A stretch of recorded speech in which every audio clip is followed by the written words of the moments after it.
আসসালামু আলাইকুম প্রিয় জব ক্যান্ডিডেটস। আজকে আমরা নবম দশম শ্রেণীর বাংলা সাহিত্য বই থেকে সুকুমার রায় সম্পর্কে পড়াশোনা করব। শিশু কিশোর পাঠকদের কাছে সুকুমার রায় একটি প্রিয় নাম। তার আবোল তাবোল হযবরল প্রভৃতি অতুলনীয় রচনার জন্য তিনি চিরস্মরণীয় হয়ে থাকবেন। সুকুমার রায় বিখ্যাত শিশু সাহিত্যিক উপেন্দ্র কিশোর রায়চৌধুরীর পুত্র এবং বিখ্যাত চলচ্চিত্রকার ও শিশু সাহিত্যিক সত্যজিৎ রায়ের পিতা। সুকুমার রায়ের জন্ম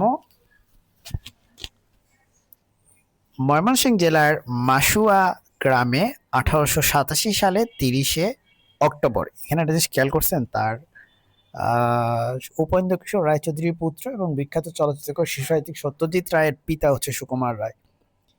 সুকুমার রায় ছিলেন বহুমুখী প্রতিভার অধিকারী। তিনি একদিকে বিজ্ঞান, ফটোগ্রাফি ও মুদ্রণ প্রকৌশলে উচ্চশিক্ষা নিয়েছিলেন, অন্যদিকে ছড়া, রচনা ও ছবি আঁকায় মৌলিক প্রতিভা ও উদ্ভাবনী শক্তির পরিচয় দিয়েছেন।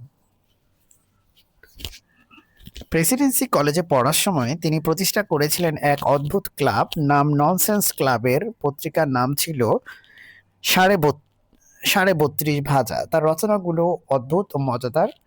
হাঁসঝাড়ু, বককচ্ছপ, সিংহরিন, হাতিমি ইত্যাদি কাল্পনিক প্রাণীর নাম তারই সৃষ্টি। বিখ্যাত সন্দেশ পত্রিকাটি সম্পাদনা করেছেন সুকুমার রায়। এটা খুবই ইম্পর্টেন্ট। সন্দেশ পত্রিকা সম্পাদনা করছে কে? সুকুমার রায়। সতে সন্দেশ, সতে সুকুমার রায়। আর একে কেন্দ্র করে ওই সময় সুকুমার রায় সাহিত্য প্রতিভা পূর্ণ বিকশিত হয়েছিল। সুকুমার রায় বাংলা সাহিত্যে অমর হয়ে আছেন প্রধানত খেয়াল রসের কবিতা, হাসির গল্প, নাটক ইত্যাদি শিশুতোষ রচনার জন্য। সুকুমার রায়ের মৃত্যু হয় 1923 সালে 10ই সেপ্টেম্বর।